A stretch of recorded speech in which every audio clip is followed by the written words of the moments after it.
നമസ്കാരം. ന്യൂസ് കേരള പ്രധാന വാർത്തകളുമായി CK നാസർ കാഞ്ഞങ്ങാട്. പഹൽഗാം ഭീകരാക്രമണത്തെ അപലപിച്ച് ബ്രിക്സ് ഉച്ചകോടി. അതിർത്തി കടന്നുള്ള ഭീകരവാദത്തെ നേരിടാനും ഭീകരർക്ക് സുരക്ഷിത താവളം നൽകുന്നവരെ എതിർക്കാനും ഉച്ചകോടിയിൽ ധാരണയായി. ഇന്ത്യക്കും ബ്രസീലിനും UN-ൽ കൂടുതൽ പങ്കാളിത്തം നൽകണമെന്ന് റഷ്യയും ചൈനയും ആവശ്യപ്പെട്ടു. ഇറാനിൽ ഇസ്രായേലും അമേരിക്കയും നടത്തിയ ആക്രമണത്തെയും ഗാസയിൽ ഇസ്രായേൽ ആക്രമണത്തെയും ബ്രിക്സ് ഉച്ചകോടി അപലപിച്ചു. ഇന്ത്യ കൂടി അംഗീകരിച്ച പ്രമേയത്തിലാണ് പരാമർശം. ഭീകരവാദം മനുഷ്യരാശി നേരിടുന്ന ഏറ്റവും ഗുരുതരമായ വെല്ലുവിളിയാണെന്നും ഭീകരവാദികൾക്കെതിരെ ഉപരോധം ഏർപ്പെടുത്തുന്നതിനിടയിൽ ഒരു മടിയും പാടില്ലെന്നും പ്രധാനമന്ത്രി നരേന്ദ്രമോദി പറഞ്ഞു. ബ്രിക്സ് ഉച്ചകോടിയിൽ സമാധാനത്തിൻ്റെയും സാഹോദര്യത്തിൻ്റെയും മൂല്യങ്ങളോടുള്ള ഇന്ത്യയുടെ പ്രതിബദ്ധത അറിയിച്ച് സംസാരിക്കുകയായിരുന്നു പ്രധാനമന്ത്രി. പഹൽഗാം ഭീകരാക്രമണം മനുഷ്യരാശിക്കാകെ എതിരായ ആക്രമണമായിരുന്നുവെന്നും ഇന്ത്യയുടെ കൂടെ നിന്ന എല്ലാ രാജ്യങ്ങൾക്കും നന്ദിയെന്നും മോദി പറഞ്ഞു. ഭീകരാക്രമണത്തോടുള്ള നിലപാട് സൗകര്യം അനുസരിച്ചാകരുതെന്നും എവിടെ നടന്നു എന്നത് നോക്കി നയം സ്വീകരിച്ചാൽ അത് മാനവരാശിക്കെതിരാകും എന്നും മോദി ബ്രിക്സ് ഉച്ചകോടിയിൽ പറഞ്ഞു. ഭീകരരെ പിന്തുണയ്ക്കുന്നവരെയും ഇരകളെയും ഒരുപോലെ കാണരുതെന്നും ഭീകരതയെ ഗൗരവത്തോടെ നേരിടുന്നില്ലെന്ന സന്ദേശം പാടില്ലെന്നും ബ്രിക്സിനോട് മോദി വിശദമാക്കി. ഗാസയിലെ മാനുഷിക സ്ഥിതി ആശങ്കാജനകമാണെന്നും സമാധാനം എത്രയും വേഗം പുനഃസ്ഥാപിക്കണമെന്നും പറഞ്ഞ പ്രധാനമന്ത്രി ഇന്ത്യ യുദ്ധങ്ങൾക്കെതിരാണെന്നും ചൂണ്ടിക്കാട്ടി. സ്കൂളുകളുടെ പുതിയ സമയക്രമത്തിന് അംഗീകാരമായി. വിദ്യാഭ്യാസ മന്ത്രിയുടെ നേതൃത്വത്തിൽ തിരുവനന്തപുരത്ത് വിളിച്ചു ചേർത്ത അധ്യാപക സംഘടനാ പ്രതിനിധികളുടെ യോഗത്തിലാണ് തീരുമാനം. ഇതോടെ 8 മുതൽ 10 വരെ ക്ലാസുകളിലെ പഠനസമയം അരമണിക്കൂർ വർദ്ധിക്കും. രാവിലെ 9:45 ആരംഭിച്ച് വൈകിട്ട് 4:15 വരെയാണ് പുതിയ സ്കൂൾ സമയം. കെട്ടിടം ആരോഗ്യമന്ത്രി തള്ളിയിട്ടതല്ലെന്നും അനാസ്ഥ മൂലം താഴെ വീണതാണെന്നും മുൻ പ്രതിപക്ഷ നേതാവ് രമേശ് ചെന്നിത്തല പറഞ്ഞു. നമ്പർ 1 ആണെന്ന് കരുതി വരുത്തി തീർക്കാനുള്ള വ്യഗ്രതയ്ക്കിടയിലാണ് അപകടമുണ്ടായതെന്നും രമേശ് ചെന്നിത്തല കുറ്റപ്പെടുത്തി. സാധാരണക്കാർക്ക് അമേരിക്കയിൽ പോയി ചികിത്സിക്കാൻ പറ്റില്ലെന്നും സിസ്റ്റം ശരിയാക്കാൻ ബാധ്യത മന്ത്രി എന്തുകൊണ്ട് ചെയ്യുന്നില്ലെന്നും രമേശ് ചെന്നിത്തല ചോദിച്ചു. കോട്ടയം മെഡിക്കൽ കോളേജ് അപകടവുമായി ബന്ധപ്പെട്ട് ആരോഗ്യമന്ത്രി വീണ ജോർജിനെതിരായ പ്രതിഷേധത്തിൽ യൂത്ത് കോൺഗ്രസ് പത്തനംതിട്ട ജില്ലാ general secretary arrest. Jithin G.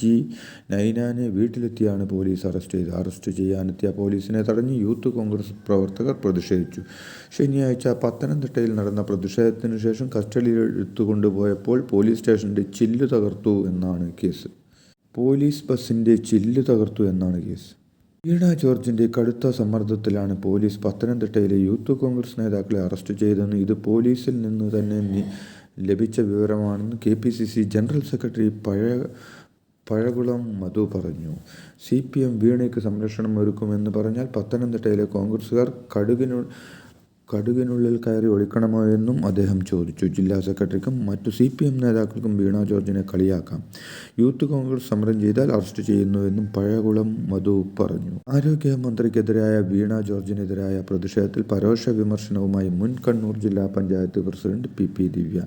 അധികാരത്തിൽ ഇരിക്കുന്നത് പെണ്ണാവുമ്പോൾ ചിലർക്ക് ഉശിരു കൂടുമെന്നും എന്നാൽ കൂടെയുള്ള ഒന്നിനെ വളഞ്ഞിട്ട് ആക്രമിക്കുമ്പോൾ കൂടെ നിൽക്കുക ഓരോ കമ്മ്യൂണിസ്റ്റുകാരുടെയും ചുമതലയാണെന്നും PP ദിവ്യ പറഞ്ഞു. ഫേസ്ബുക്കിലൂടെയാണ് പ്രതികരണം. കോട്ടയം മെഡിക്കൽ കോളേജിലെ അപകടവുമായി ബന്ധപ്പെട്ട് ആരോഗ്യമന്ത്രി വീണ ജോർജിനെതിരെ ഫേസ്ബുക്കിൽ വിമർശനമുന്നയിച്ച നേതാക്കൾക്കും പ്രവർത്തകർക്കുമെതിരെ നടപടിയെടുക്കാൻ CPM പത്തനംതിട്ട ജില്ലാ സെക്രട്ടേറിയറ്റിൽ തീരുമാനം. 3 ദിവസത്തിനകം ബന്ധപ്പെട്ട ഘടകങ്ങൾ നടപടിയെടുത്ത് റിപ്പോർട്ട് ചെയ്യണമെന്നാണ് ജില്ലാ സെക്രട്ടേറിയറ്റ് നിർദ്ദേശം നൽകി. ഉപരാഷ്ട്രപതി ജഗ്ദീപ് ധൻഖർ ക്ഷേത്ര ദർശനത്തിനായി ഇന്ന് ഗുരുവായൂരിലെത്തും. രാവിലെ 9-നും 9:30-നും ഇടയിലാണ് ദർശനം. ഉപരാഷ്ട്രപതിയുടെ സുരക്ഷാ മുന്നൊരുക്കത്തിന്റെ ഭാഗമായി രാവിലെ 8 മുതൽ 10 വരെ വിവാഹം, ചോറൂണ്, ക്ഷേത്ര ദർശനം എന്നിവയ്ക്ക് നിയന്ത്രണം ഏർപ്പെടുത്തി. കേരള സർവകലാശാല പ്രത്യേക സിൻഡിക്കേറ്റ് യോഗത്തിൽ തർക്കം. സിൻഡിക്കേറ്റ് യോഗത്തിൽ രജിസ്ട്രാറുടെ സസ്പെൻഷൻ ചർച്ച ചെയ്യണമെന്ന ഇടത് അംഗങ്ങളുടെ ആവശ്യത്തിന് വൈസ് ചാൻസലർ സിസ തോമസ് വഴങ്ങിയില്ല. സസ്പെൻഷൻ സംബന്ധിച്ച് ചർച്ച വേണമെന്നാവശ്യപ്പെട്ട ഇടത് അംഗങ്ങളുടെ സസ്പെൻഷൻ വിഷയം അജണ്ടയിലില്ലെന്നാണ് VC സിസ തോമസ് മറുപടി നൽകിയത്. കേരള യൂണിവേഴ്സിറ്റി രജിസ്ട്രാറെ സസ്പെൻഡ് ചെയ്ത VCയുടെ നടപടി പ്രത്യേക സിൻഡിക്കേറ്റ് യോഗം റദ്ദു ചെയ്തു. VCയുടെ ചുമതല വഹിക്കുന്ന സിസ തോമസിന്റെ വിയോജനക്കുറിപ്പ് മറികടന്നാണ് സിൻഡിക്കേറ്റ് യോഗത്തിലെ തീരുമാനം. രജിസ്ട്രാറെ നിയമിക്കുന്നതിനും നടപടിയെടുക്കുന്നതിനും സിൻഡിക്കേറ്റിനാണ് ചുമതലയെന്നും VCയുടേത് ചട്ടങ്ങളും നടപടിക്രമങ്ങളും പാലിക്കാതെയുള്ള തീരുമാനമാണെന്നും ചൂണ്ടിക്കാട്ടിയാണ് സസ്പെൻഷൻ റദ്ദു ചെയ്ത്. ഇന്നലെ തന്നെ ചുമതലയെടുക്കാൻ നിർദ്ദേശം നൽകിയതനുസരിച്ച് രജിസ്ട്രാർ പ്രൊഫസർ അനിൽകുമാർ ഇന്നലെ വൈകിട്ട് 4:30 യൂണിവേഴ്സിറ്റിയിലെത്തി ചുമതല ഏറ്റെടുത്തു. അതേസമയം KSJ അനിൽകുമാർ വീണ്ടും ചുമതലയേറ്റതിൽ ജോയിന്റ് രജിസ്ട്രാറോട് VCയുടെ ചുമതലയുള്ള സിസ തോമസ് റിപ്പോർട്ട് നൽകി. ഇന്ന് രാവിലെ 9 മണിക്ക് മുമ്പ് റിപ്പോർട്ട് നൽകാൻ നിർദ്ദേശം നൽകി. തദ്ദേശ തെരഞ്ഞെടുപ്പിൽ 10,000 വാർഡുകളിലും 10,000 നഗരസഭകളിലും തിരുവനന്തപുരം, തൃശൂർ കോർപ്പറേഷനുകളിലും ജയം ലക്ഷ്യമിട്ട് BJP സംഘടനാതല പ്രചാരണത്തിന് ഔദ്യോഗികമായി തുടക്കമിടുന്നു. ഈ മാസം 12-ന് കേന്ദ്ര ആഭ്യന്തരമന്ത്രി അമിത്ഷാ വാർഡ് തല ജനപ്രതിനിധികളുടെ യോഗത്തിൽ ലക്ഷ്യം പ്രഖ്യാപിക്കും. ആലപ്പുഴ, കൊല്ലം, പത്തനംതിട്ട, തിരുവനന്തപുരം ജില്ലകളിലെ 5,000 വാർഡ് പ്രതിനിധികളുടെ സമ്മേളനത്തിലാണ് പുത്തരിക്കണ്ടം മൈതാനത്ത് നടക്കുക. ബാക്കിയുള്ള 10 ജില്ലകളിലെയും വാർഡ് പ്രതിനിധികൾ പഞ്ചായത്ത് തലത്തിൽ ഒന്നിച്ച് ഈ യോഗത്തിൽ വെർച്വലായി പങ്കെടുക്കും.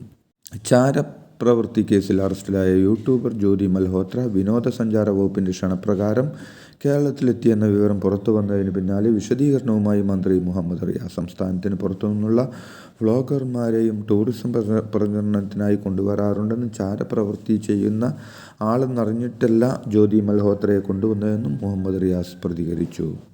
നിപയും വയനാട് ഉരുൾപൊട്ടലിനും പിറകെ കേരളത്തിലേക്ക് വിനോദസഞ്ചാരികളെ ആകർഷിക്കാനാണ് പ്രശസ്തരായ യൂട്യൂബർമാരെ കൊണ്ടുവന്നതെന്നും വിവാദങ്ങളെ ഭയക്കുന്നില്ലെന്നും മന്ത്രി വ്യക്തമാക്കി.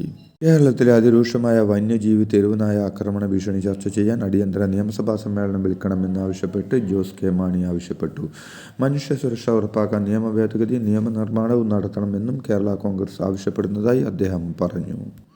വരും തലമുറയെ സനാതനധർമ്മം പഠിപ്പിക്കണമെന്ന് ഗവർണർ രാജേന്ദ്ര വിശ്വനാഥ് അർലേക്കർ. സനാതനധർമ്മം പഠിപ്പിക്കാൻ ക്ഷേത്രങ്ങളിൽ ഒരു വിദ്യാഭ്യാസ സ്ഥാപനം സ്ഥാപിക്കണമെന്നും ഒപ്പം ഗോശാലയും ആശുപത്രിയും സ്ഥാപിക്കണമെന്നും ഗവർണർ പറഞ്ഞു. തളിപ്പ് രാജരാജേശ്വരി ക്ഷേത്രത്തിലെ വെങ്കല ശിവപ്രതിമ അനാച്ഛാദനം ചെയ്ത് സംസാരിക്കുകയായിരുന്നു അദ്ദേഹം. ആരോഗ്യമന്ത്രി വീണ ജോർജ് വന്നതിൽ ആശ്വാസമെന്ന് കോട്ടയം മെഡിക്കൽ കോളേജ് ആശുപത്രിയിൽ കെട്ടിടം തകർന്ന് മരിച്ച ബിന്ദുവിൻ്റെ ഭർത്താവ് വിശ്വനാഥൻ. സാങ്കേതിക കാരണങ്ങൾ കൊണ്ടാണ് നേരത്തെ വരാതിരുന്നതെന്ന് മന്ത്രി പറഞ്ഞു. അത് മനസ്സിലാക്കണം. മകന് സ്ഥിര സർക്കാർ ജോലി നൽകാമെന്ന് മന്ത്രി ഉറപ്പ് നൽകിയിട്ടുണ്ട്. കക്ഷി രാഷ്ട്രീയ ഭേദമന്യേ എല്ലാവരും കുടുംബത്തിൻ്റെ ദുഃഖത്തിൽ ഒപ്പം നിന്നതിൽ നന്ദി അറിയിക്കുന്നുവെന്നും വിശ്വനാഥൻ പറഞ്ഞു. കായംകുളം താലൂക്ക് ആശുപത്രിയിൽ കഴിഞ്ഞ ദിവസം രോഗികളെ പരിശോധിച്ചത് മൊബൈൽ ടോർച്ചിൻ്റെ വെളിച്ചത്തിൽ. വൈദ്യുതി മുടങ്ങിയതിനെ തുടർന്നാണ് OPയിൽ രോഗികളെ മൊബൈൽ വെളിച്ചത്തിൽ പരിശോധിച്ച് 30 ലക്ഷം രൂപ മുടക്കി സ്ഥാപിച്ച ജനറേറ്റർ പ്രവർത്തനരഹിതമാണെന്നാണ് വിവരം. മലപ്പുറം കാളികാവിലെ ആളെക്കൊല്ലി കടുവയെ പിടികൂടി. വനം വകുപ്പിൻ്റെ കെണിയിലാണ് കടുവ വീണ്. ഗഫൂറിനെ കടുവ പിടിച്ചത് മെയ് 15-നാണ്. എന്നാൽ കടുവ കൂട്ടിലായത് 53-ാം ദിനമാണ്. കടുവയെ അമരമ്പലത്തെ വനം വകുപ്പ് കേന്ദ്രത്തിലേക്ക് കൊണ്ട് വിശദമായ ആരോഗ്യ പരിശോധനയ്ക്ക് ശേഷം ബാക്കി തീരുമാനമെടുക്കുമെന്ന് ഇന്ന് വനം വകുപ്പ് മന്ത്രി വ്യക്തമാക്കിയിരുന്നു. ഇനി കാട്ടിലേക്ക് തുറന്നുവിടില്ല എന്ന് അധികൃതർ ഉറപ്പ് നൽകിയതോടെയാണ് നാട്ടുകാർ കടുവയുടെ കൂട് വനം വകുപ്പിൻ്റെ വാഹനത്തിലേക്ക് കയറ്റാൻ സമ്മതിച്ചത്. ഇതോടെ ഇന്നത്തെ പ്രധാന വാർത്തകൾ സമാപിച്ചു. നന്ദി, നമസ്കാരം. സോളാർ എവിടെ നോക്കിയാലും സോളാർ തന്നെയല്ലേ? എന്നാൽ സോളാർ വെച്ചാൽ കറന്റ് പോയാൽ കറന്റ് ഇല്ലാതിരിക്കണം എന്നതാണ് വാസ്തവം. സോളാർ പ്ലാന്റ് ഉത്പാദിപ്പിക്കുന്ന വൈദ്യുതി വെറുതെ പാഴാകുന്നു. ഉപയോഗവും ഇല്ല, മീറ്റർ റീഡിംഗും ഇല്ല, എല്ലാം മൊത്തത്തിൽ നഷ്ടം മാത്രം. നിങ്ങൾക്കിതിന് ഒരു പരിഹാരം വേണ്ടേ? കാഞ്ഞങ്ങാട് മാണിക്കോത്ത് ഗ്രീൻ ഷോപ്പിയുടെ ഹൈബ്രിഡ് സോളാർ വെച്ചാൽ നിങ്ങൾക്ക് കറണ്ട് പോകില്ല എന്ന് മാത്രമല്ല, ബാക്കി കറണ്ട് KCBക്ക് കൊടുത്ത വരുമാനവും ലഭിക്കുന്നു. എന്താ, വിശ്വാസമായില്ലേ? അപ്പോൾ ഇനി എന്തിനാ വെയിറ്റ് ചെയ്യുന്നത്? കൂടുതൽ വിവരങ്ങൾക്ക് ഇന്ന് തന്നെ താഴെ കാണുന്ന നമ്പറിൽ ബന്ധപ്പെടുക.